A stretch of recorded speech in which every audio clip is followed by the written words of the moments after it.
반갑습니다. 감사합니다.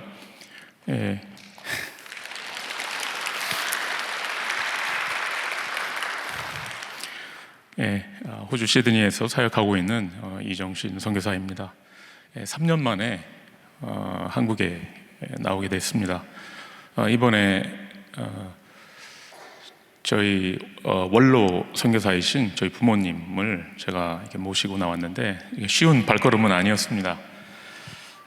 이제 좀 연로하시고 거동이 좀 불편하시기도 하고, 또 저희 아버님은 작년에 좀 많이 아프셨는데 그 후에 이렇게 좀 지력이 많이 좀 상하셨습니다. 그래서 이번에는 좀 내가 무리를 해서라도 하나님께서 길을 열어주셨을 때 이 선교대회에 그 은혜 속으로 좀 두 분을 이렇게 모셔드리고 싶어서 이렇게 모시고 나왔습니다. 제가 두 분에게 좀 이런 당부의 말씀을 드렸습니다. 지난 3년 동안 세상이 많이 변했을 것이다. 그리고 사람들도 물론 많이 변했을 것이다. 우리가 이번에 가면 사람들이 우리를 뭐 그렇게 반갑게 맞아주고 그러지 않을 것 같다. 그러니까 그런 기대는 혹시라도 좀 하지 않으셨으면 좋겠다. 제가 몇 번을 말씀드렸거든요.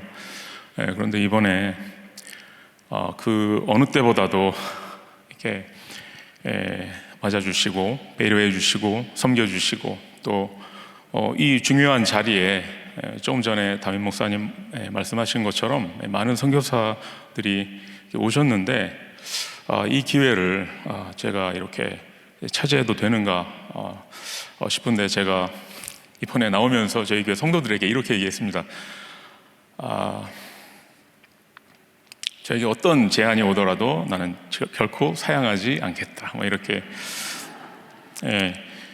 제가 여기에서 영적인 먹거리를 챙겨서 가야 또 그곳에서 부양을 할 수가 있기 때문에 그런 마음으로 제가 좀 두렵고 떨리는 마음으로 염치 없지만 이 자리에 섰습니다. 선교대회 메시지가 아직 주어지지 않았기 때문에 제가 오늘 조금이 아니라 많이 아닌 말씀을 드리면은 선교대회 메시지를 통해서 싹 수정을 하시길 바랍니다.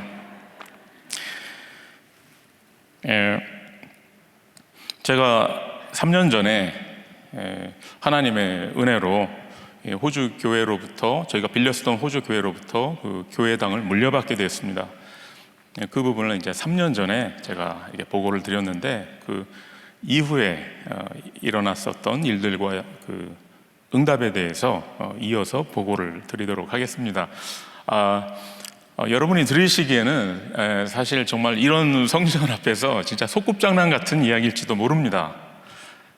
제가 며칠 전에 다른 나라에서 오신 선교사님과 이런 얘기를 나눴습니다. 그 선교사님이 지난 3년 동안 이 코로나 이 사태 속에서 뭘 제대로 사역한 것도 없고 한데 이제 그 파송 교회에 가서 이게 선교 보고를 해야 되는데 뭐라고 말을 해야 될지 난감하다고. 그래서 제가 목사님 복음 붙잡고 목사님의 현장에서 버티고 계셨던 거, 그게 선교 아니겠습니까? 그거 말씀하십시오.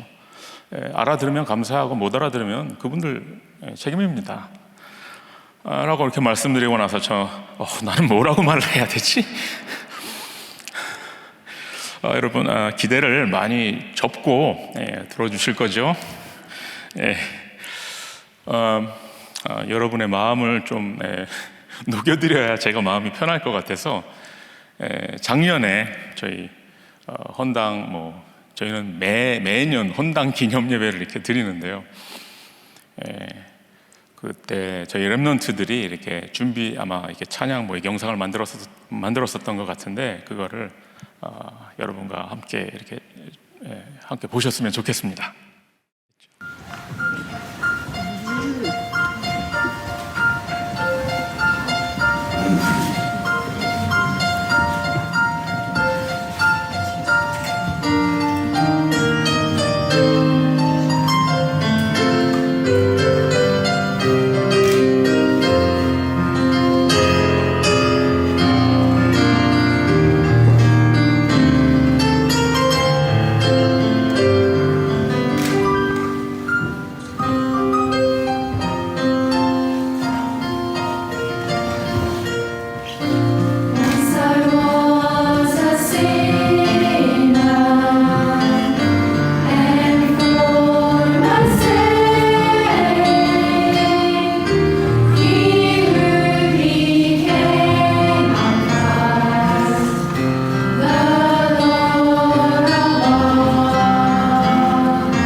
제가 이렇게 보니까 굉장히 많은 현장을 굉장히 열심히 뛴 것처럼 이렇게 보이는데, 이게 다 편집의 힘입니다.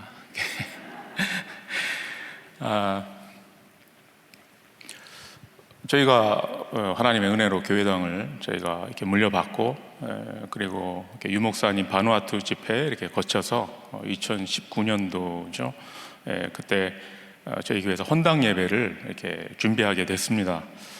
그게 정말 우리가 엄두도 못 냈었는데 이렇게 좀 이렇게 강권을 하셔서 그래서 하게 됐습니다. 그때 유목사님 그 메시지의 제목이 몇 달 전에 이렇게 나왔는데, 그게 보니까 렘넌트 운동하는 교회라는 제목으로 이렇게 말씀이 주어질, 그걸 보고 제가 굉장히 막 이렇게 가슴이 뛰었습니다. 왜 그러냐면, 제가 한국에서 이제 호주로 처음에 갔을 때 굉장히 좀 힘들었습니다. 하루는 너무 답답하고 그래서 이렇게 밖에 나가서 이렇게 밤하늘을, 한숨을 쉬면서 밤하늘을 보고 있는데, 그때 갑자기 이런 마음이 들었습니다. 나의 로마는 렘넌트다. 우리가 다 로마를 가야 되는데, 내가 가야 될 로마는 어떤 장소가 아니라 렘넌트다. 그런데 그게 좀 사람들이 저에 대한 선입견을 가지고 있는 것 같아요. 뭔가 저 목사님은 렘넌트들과 뭔가 잘 맞을 것 같다. 전혀 아닙니다. 제가 나이도 많고, 그리고 제가 성격이 전형적인 꼰대입니다. 렘넌트들하고 잘 맞지 않고 별로 좋아하지도 않습니다. 그런데 그런 마음이 왜 들었는지 모르겠어요. 그때 하나 되는 것도 없고 렘넌트들이 교회에 있는 것도 아니었습니다.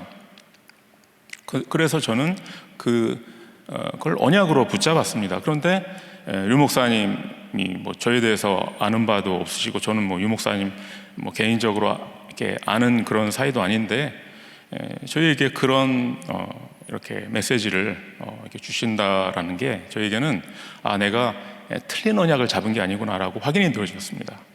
그래서 저는 그 메시지의 그 컨셉에 한번 맞춰보자 해서 이제 모든 헌당 예배와 그리고 임직식 그거를 렘넌트들이 주도하도록, 이렇게 렘넌트들이 사회보고 그렇게 좀 준비를 했습니다.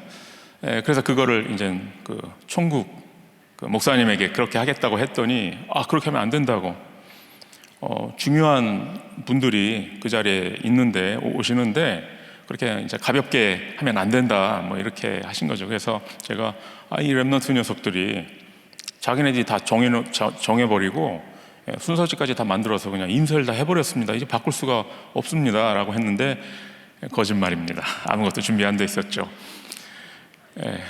안 들으시겠죠. 죄송합니다. 그럴 수도 있죠.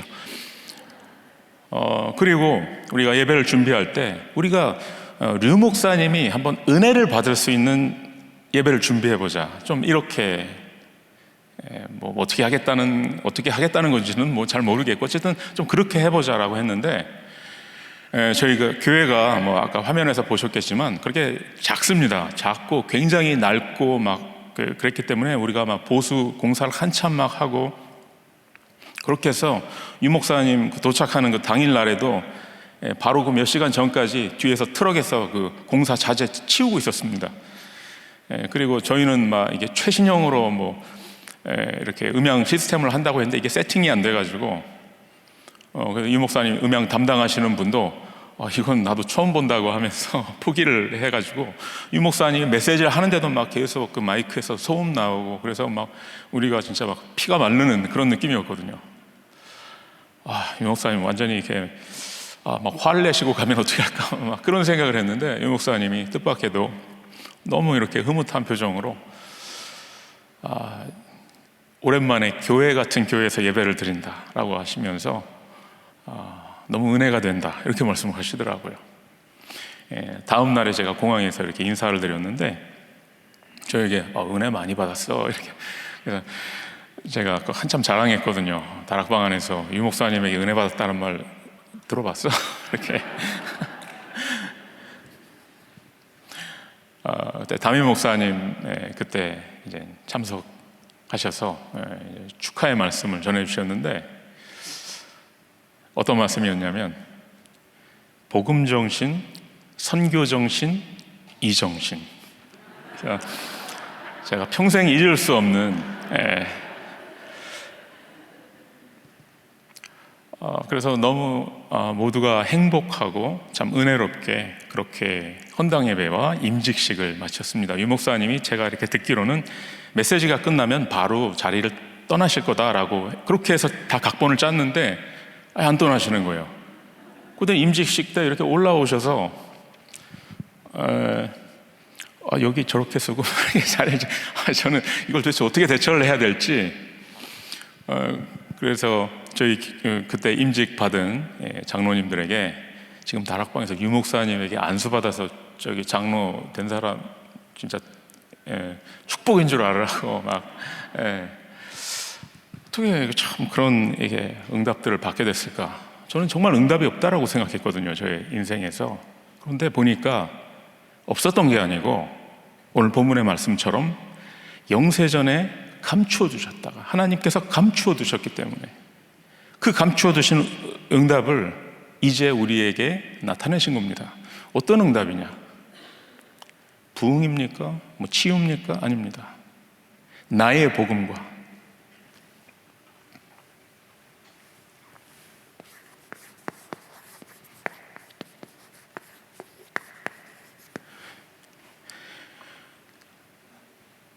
사람들은 복음 붙잡고 복음 누리면 응답 받습니까? 그렇기도 하죠. 아닙니다. 저는 그렇게 생각하지 않습니다.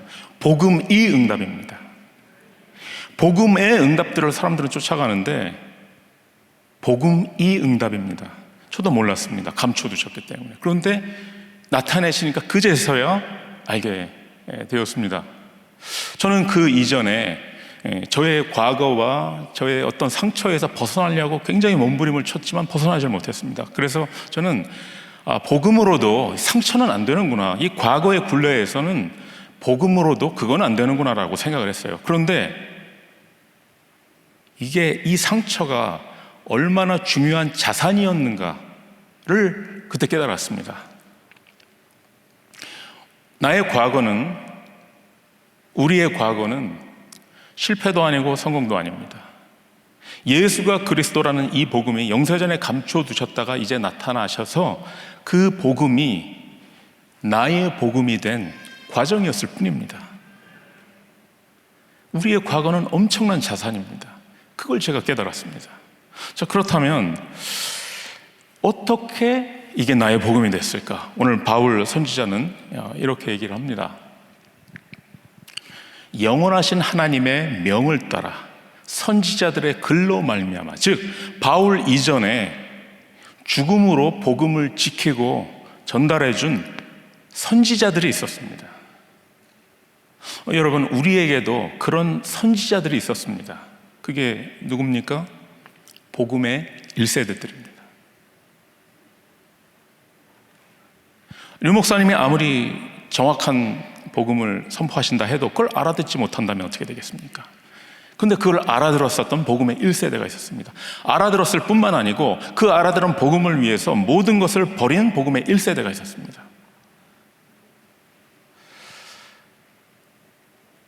그 1세대의 복음을 우리가 물려받은 것입니다. 저희 부모님이 계신데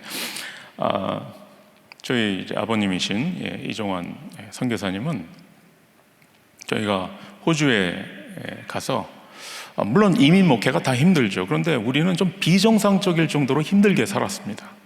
좀 너무 힘들게 살았습니다. 그런데 이제 한 10년 세월이 흐르고 이렇게 어떤 중경 교회가 부목사님들도 몇 분 계시고 부교육자도 몇 명 있고 또 아주 좋은 위치에서 그렇게 중경교회로 잘 이렇게 성장하고 있었는데 갑자기 뜬금없이 어느 날 예수가 그리스도다, 이걸 어디서 들어오셔가지고 듣자마자 결론을 내려버리셨습니다. 그때 호주에는 그 이단 논쟁이 굉장히 강하게 일어났었던 때입니다. 그 지인 목사님들이 저희 아버님에게 그냥 하시라고, 우리도 이단 아니라는 거 다 아는데 그냥 하시면 되죠. 근데 이렇게 드러내지만 마시라고. 그렇게 했었으면 되지 않았겠습니까? 그런데 이종환 선교사님은 내가 틀린 걸 하는 게 아닌데 왜 내가 숨겨야 되느냐라고 하면서 그걸 이렇게 공표를 하셨습니다. 드러내셨습니다. 그래서 10년간의 이민 목회에 진짜 피와 땀과 눈물로 세운 그 10년간의 이민 목회의 결과물이 사라져 버렸습니다. 여러분, 그게 어떤 의미인지 아시겠습니까? 저희가 많은 사람을 돕고 살렸거든요. 우리에게 와서 생명의 은인이라고 와서 절을 하던 사람들이 앞장서서 우리를 정죄했습니다. 교회만 사라진 게 아니고 인간관계도 경제도 다 날아가 버렸습니다. 저는 그때 한국에서 결혼하고 돌아와 봤는데 교회가 없어졌어요. 그래서 제가 얼마나 이 다락방에 대한 불만과 이 분노, 저희 부모님에 대한 원망이 얼마나 컸는지 모릅니다. 교회를 혼자 세운 나도 고생했는데 이런 거였죠. 피해의식이 굉장히 강했습니다.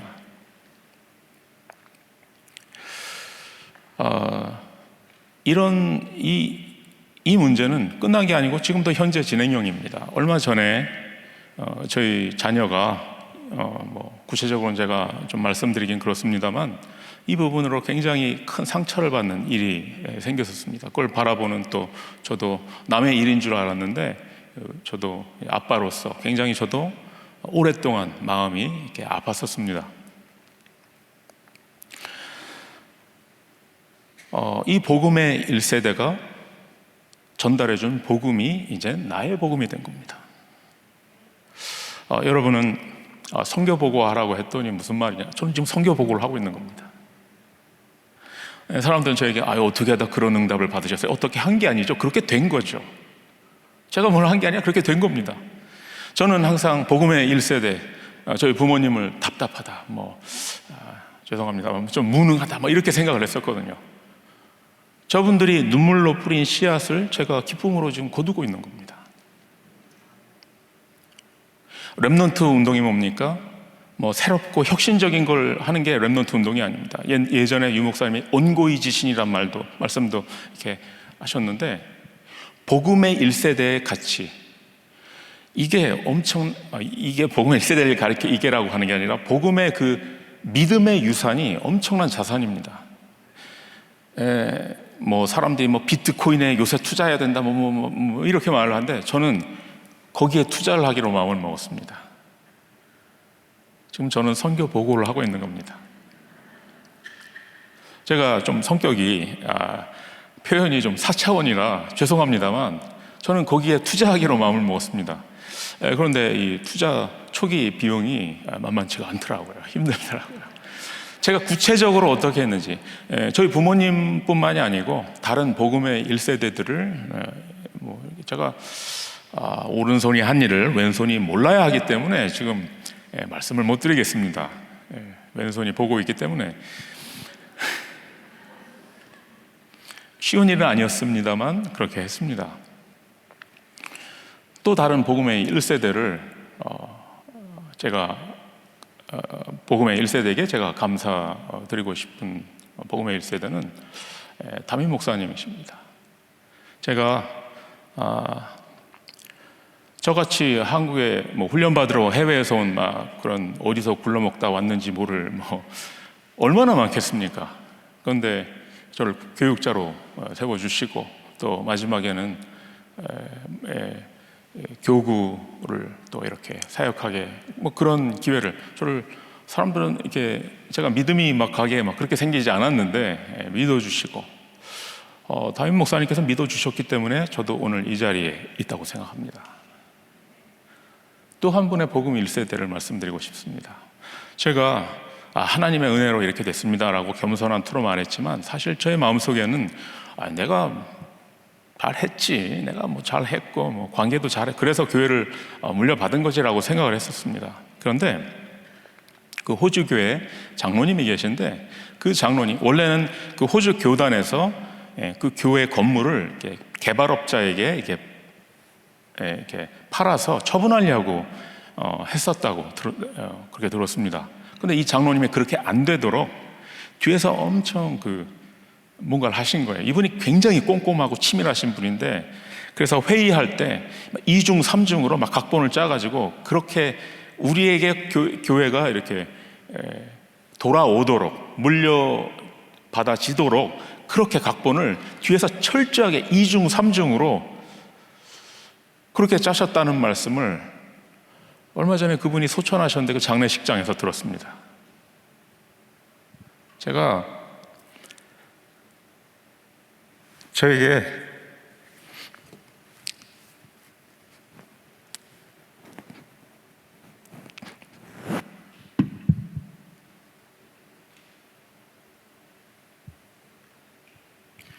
저의 인생에 그런 마치 수호천사들이 있었다는 사실을 몰랐습니다.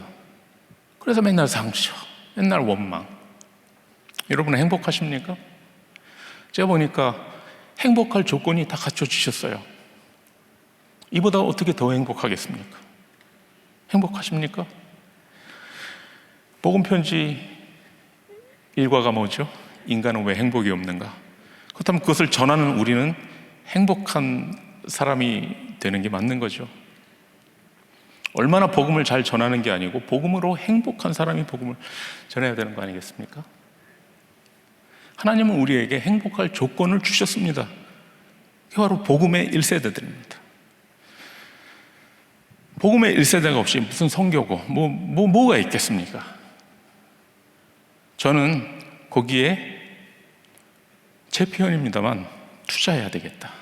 이분들을 도와야 되겠다. 이분들을 살려야 되겠다. 이렇게 좀 말씀을 그렇게 마음을 먹었습니다. 죄송합니다. 이게 제가 무슨 말을. 그리고 이제 나의 복음이 하나님의 은혜 아니겠습니까? 하나님의 은혜인데 영원하신 하나님의 명을 따라 대부분의 사람들이 이 복음을 하나님의 은혜인데 은혜에서 끝냅니다. 그 말은 은혜가 안 되면 그만두는 거죠. 은혜가 될 땐 붙잡고. 그러나 우리의 복음 1세대들이 그랬었던 것처럼 이제 저와 여러분도 은혜에서 끝나는 것이 아니라 영원하신 하나님의 명을 따라, 즉 나의 복음이 이제 나의 사명이 되어야 합니다. 이 시간에 세 가지 사명에 대해서 여러분과 나누고 싶습니다. 첫 번째 사명, 굉장히 특별하고 어려운 사명이 아닙니다. 우리가 너무나 잘 알고 있고 누구나 우리가 하고 있는 바로 그 사명입니다. 그게 바로 오직이라는 사명입니다. 저는 굉장히 오랫동안 무응답의 인생을 살았습니다. 젊은 시절을 빛의 경제가 아니라 빚의 경제 속에서 보냈습니다. 아침에 일어나면 기도 수첩으로 하루를 시작하는 게 아니고 이렇게 연체된 그거 처리하는 거로 하루를 시작을 했습니다. 먹고 살기 위해서 별짓을 다 했습니다. 소위 세상에서 말하는 막장 인생들, 그 밑에서 그 사람들 심부름하면서 돈을 벌었습니다. 인간관계도 무너지고 다 무너졌습니다. 사역도 물론 무너지고. 그러다가 마지막에는 제가 몸은 건강했는데 아킬레스건이 끊어지는 사고를 당하면서 이제 몸도 꼼짝할 수 없는, 거기에다가 심각한 퇴행성 디스크라는 또 판정을 받아가지고 몸도 움직이지 못하는 상황이 됐습니다. 주변 사람들은 저보기를 사기꾼, 그렇죠. 저 사람 뭔가 이상하다. 제가 한국에 왔을 때 이 본부에서 중요한 사역하시는 분들이 이렇게 얘기했다고 전해 들었습니다. 저를 이렇게 가리켜서 다른 사람들에게, 다른 해외 사명자들에게 저렇게 응답받지 못하는 부류의 사람하고는 어울리지 마라. 너도 젖장난다. 이렇게. 저는 그 말을 전해 들었고 정말 솔직히 기분이 하나도 안 나빴습니다. 왜냐하면 정말 사실이기 때문에, 그 말을 10몇 년 동안 들어왔기 때문에. 정말 완벽한 무응답의 인생을 살았습니다.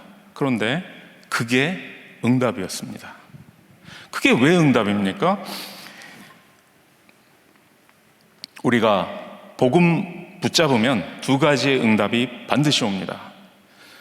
첫 번째는 제 표현입니다.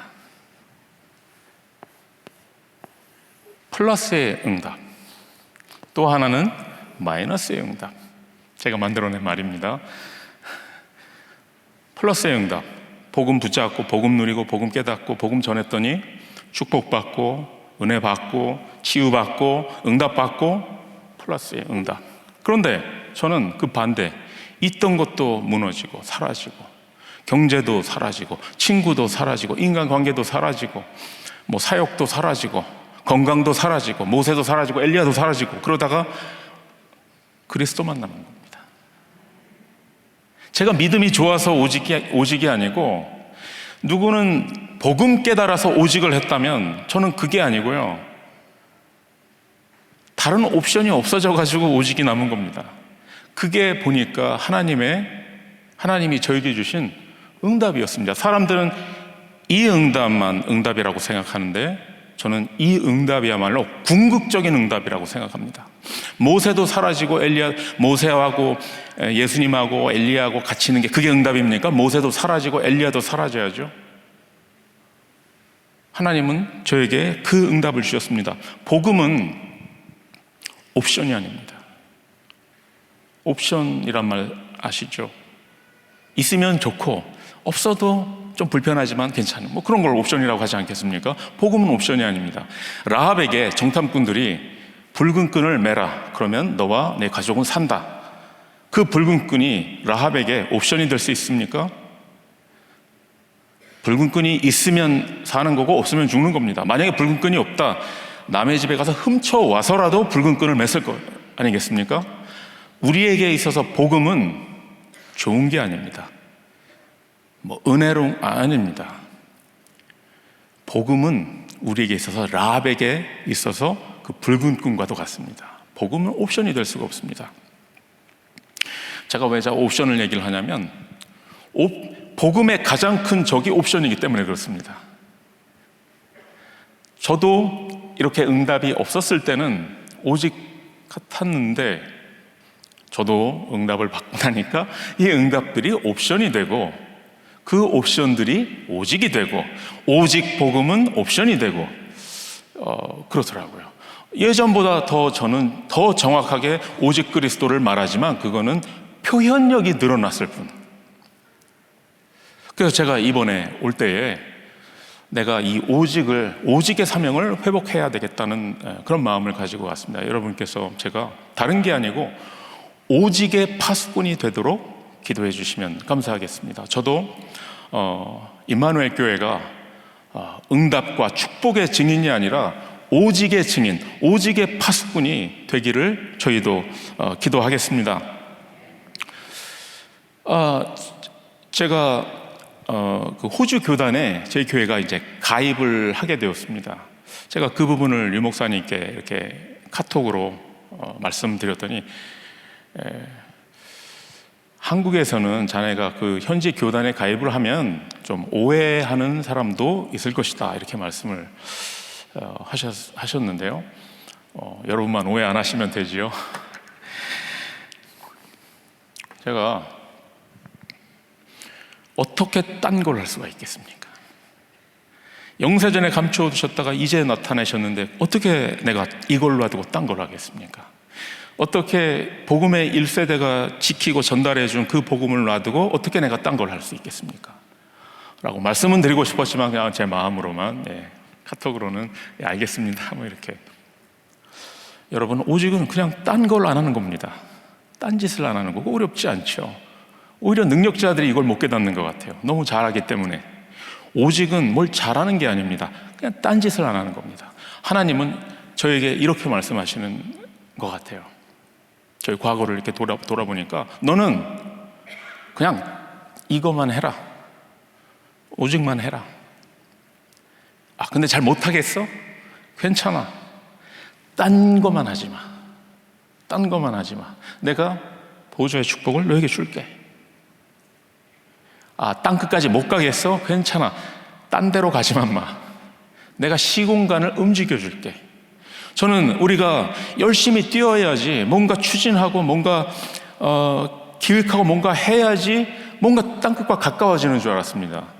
그런데 그게 아니고 하나님께서 시공간을 비틀어줘야 우리가 땅끝을 갈 수 있는 거 아니겠습니까? 지난 락다운 그 기간 동안 저는 시공간 초월의 응답을 풍성히 누렸습니다. 저희가 애들레이드에 지교회가 있는데요, 시드니와 1,400km 떨어져 있습니다. 제가 보통 비행기표가 아주 쌀 때가 아니고는 보통 차로 다니는데, 내비를 한번 키면 400km 후에 좌회전입니다, 이렇게 뜨고 그럽니다. 시공간을 초월하지 않고는 어차피 사역이 되질 않습니다. 그런데 이제 락다운 기간이 되면서 이게 공간의 개념이 없어져 버렸어요. 이제는 지교회가 아니라 그냥 함께.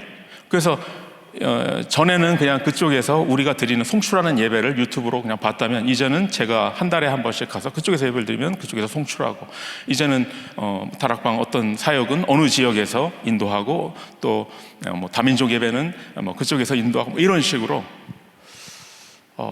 이게 시공간 초월의 응답 아니겠습니까? 락다운을 통해서 그런 응답을 누리게 됐습니다.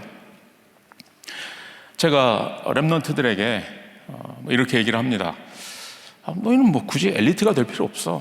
공부 그렇게 안 해도 돼. 나도 못했고 그렇게 성공할 필요도 없어. 그렇게 얘기를 하지만 렘넌트들은 이상하게도, 정말 이상하게도 엘리트로 자라납니다.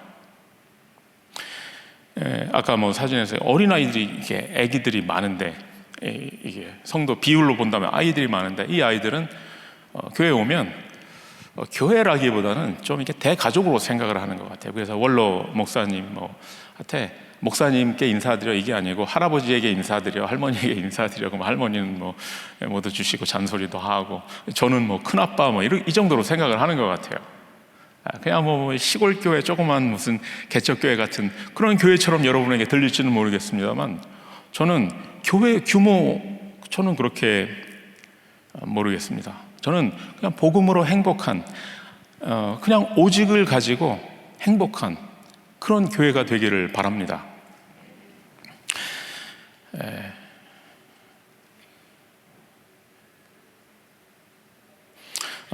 만남의 축복도 참 많았죠. 제가 지금 뒤죽박죽이 돼가지고요. 만남의 축복. 저희가 헌당 예배를 드리고 나서 그 전에는 부흥도 없고 변화도 없고 문제도 없고 그냥 그랬었는데, 이제는 저와 전혀 다른 성향의 사람들, 저와 전혀 어떻게 보면 좀 맞지 않는 사람들이 교회로 이렇게 오기 시작을 했습니다. 서로에게 참 힘들었죠. 제가 그분들에게 이 자리를 빌어서 죄송하다는 말씀을 드리고 싶은데, 그런데 그분들이 저를 통해서 은혜를 못 받는데도 불구하고 교회는 오시는 걸 보면, 그러니까 이 교회가 어떤 저의 개인기로 되는 게 아니고 플랫폼이 됐다는 그 증거라고 저는 생각을 합니다. 그래서 참 그 부분이 감사하고요. 예전에 교회에서 어떤 이렇게 좀 파라고 해야 됩니까? 이렇게 파벌이 생겼을 때 저는 감사했습니다. 예전에는 파벌 같은 게 없었거든요. 그걸로 사람이 있어야죠. 저를 비난하기도 하고, 감사하죠. 그런데도 교회는 오니까 감사하죠.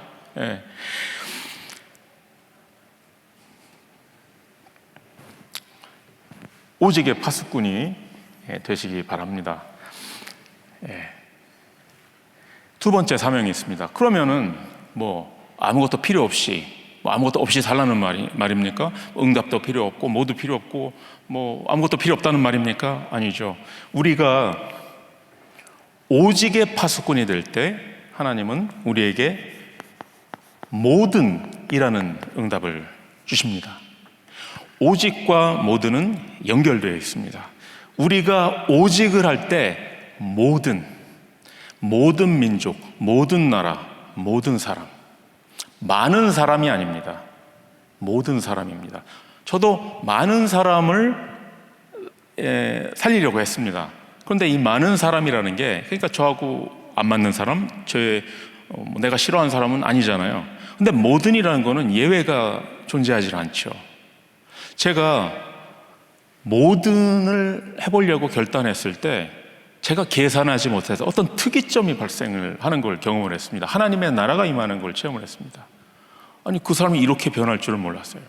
평생 안 변할 줄 알았는데, 안 달라질 줄 알았는데, 그러니까 그 사람이 나를 돕기 시작하고 나에게도 힘이 되고. 여러분, 이제 모든의 증인이 되시기 바랍니다. 오늘 바울은 모든 민족이 믿어 순종하게 하시려고,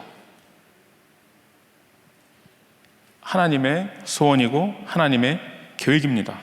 그런데 제가 좀 외람된 말씀입니다만, 지난 3년 동안 한국에서 들려오는 소식 이런 것들이 있죠. 그런데 그 소식들이 보면 좀 이런 느낌이 드는, 마치 복음이 불완전하고 복음이 불충분하고 복음이 뭔가 2% 부족한 좀 그런 느낌. 하는 말들은 다 맞는데 뭔가 복음이 불완전하고 불충분하고 뭔가 2% 부족한 그런 느낌. 여러분, 복음은 완전하고 복음은 충분하고 그뿐 아니라 복음은 모든 것이라는 증인 되시기 바랍니다. 복음도 중요하고 삶도 중요하고 복음도 중요하고 인격도 중요하고 복음도 중요하고 윤리도 중요하고, 이렇게 복음 따로 못 따로 이렇게 되면 사탄에게 각계격파당합니다. 군대 다녀오셨으니까 알겠죠. 저는 군대도 안 갔거든요. 각계격파당합니다. 여러분은 모든 것을 그리스도 안에서 통일하시는, 그래서 사명이라고 하는 겁니다. 그냥 내가 원하는 모든 것이 주어진다는 그 모든이 아니고, 여기에는 우리가 생명을 걸지 않으면 우리가 어떤 사람은 살릴 수 있겠죠. 우리가 많은 사람은 살릴 수 있겠죠. 그러나 모든 사람을 살리려면 오직이 아니면 안 됩니다. 오직의 증인, 그리고 그 오직 속에 모든 것이 들어있다는 증인 되시기 바랍니다. 복음 안에 모든 것이 있습니다. 없다? 잘 보셔야죠. 그래도 없다, 진짜 없다, 그럼 필요 없는 겁니다. 저는 그렇게 생각합니다. 얼마 전에 어떤 분이 우울증에 이렇게 시달리다가 이렇게 상담을 받고 치유가 됐다라는 말씀을 들었습니다. 그럴 수 있겠죠. 그런데 이분이 뭔가 인생의 답을 찾은 그런 느낌이 들었습니다. 그 상담을 통해서. 그래서 제가 그랬습니다. 저는 내가 만약 우울증에 걸렸다, 저는 그냥 알을 납니다. 목사님 우울증 안 걸려봐서 모르죠. 제가 모를 것 같습니까? 그냥 나는 알을 납니다. 여러분, 복음 안에 모든 것이 있고 만약에 아니라면 그건 우리에게 필요 없는 겁니다. 결론으로 세 번째 사명을 말씀드리겠습니다.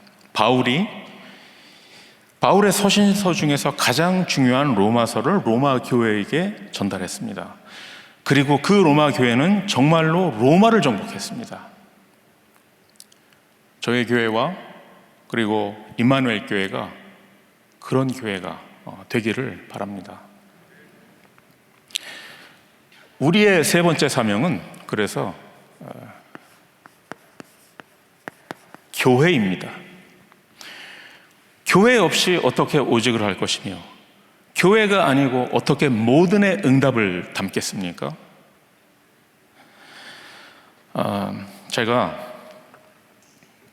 임마누엘 교회에 있었던 4년이 제 인생에서는 가장 행복한 그런 세월이었습니다. 그런 시간이었습니다. 너무 행복하게 있었던 그거는 참 감사한데, 그렇게 하고 호주에 갔더니 이걸 적용을 할 수가 없어요. 이 임마누엘 교회 이 상황과 이런 조건이 전혀 다르기 때문에 어떻게 할 수가 없더라고요. 그래서 내가 뭘 좀 배워왔어야 되나, 좀 이런 생각을 했거든요. 그런데 이걸 깨달았습니다. 저는 임마누엘 교회에서 어떤 방법을 배운 게 아니고 어떤 스킬을 배운 게 아니고 본 겁니다. 뭐를 봤느냐?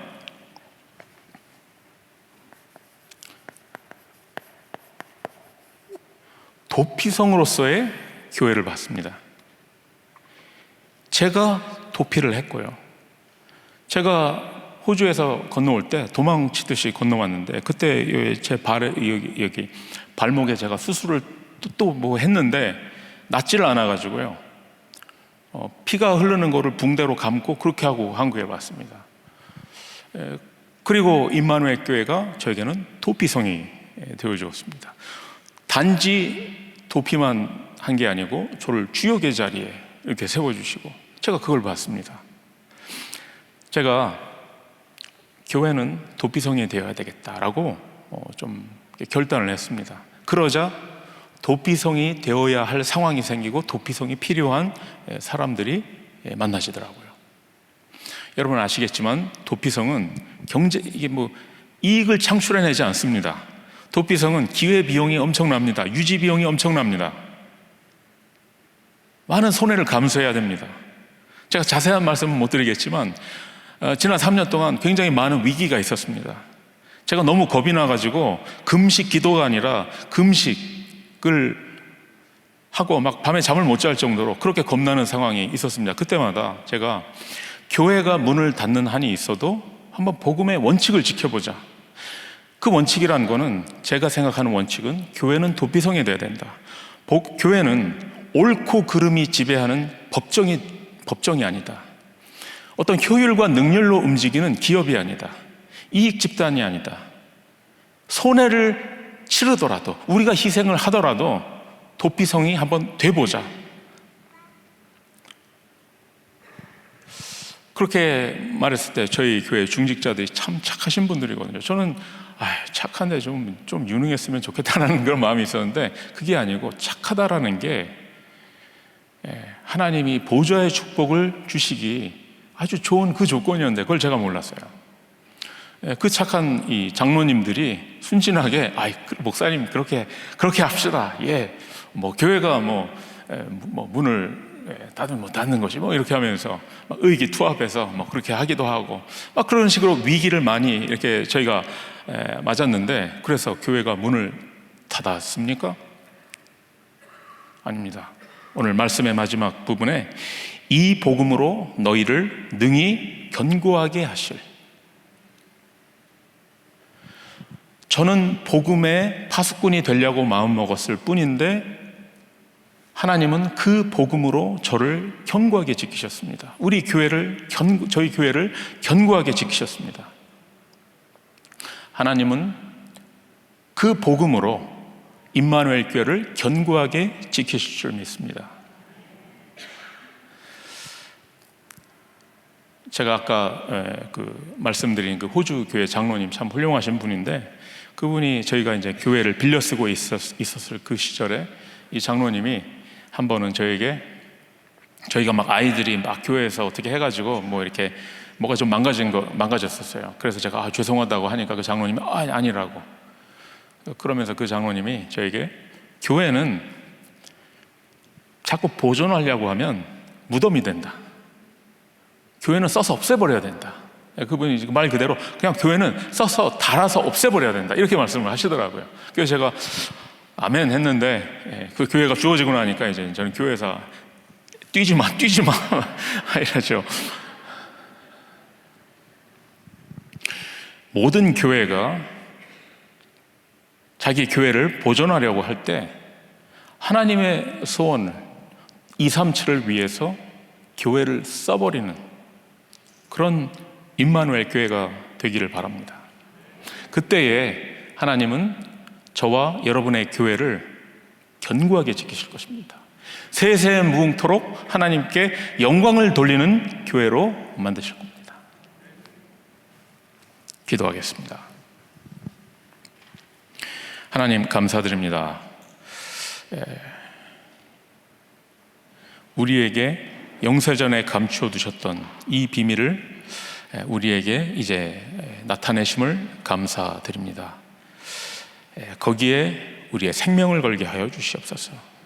우리의 교회가 그것을 담는 그릇이 되게 하시고 플랫폼이 되게 하시고 파수망대가 되게 하여 주시옵소서. 우리가 오직의 파수꾼 되게 하시며 모든의 증인 되게 하여 주시옵소서. 우리의 교회가 복음으로 가장 행복한 교회가 되게 하여 주시옵소서. 그리스도이신 예수님의 이름으로 기도드렸습니다. 아멘.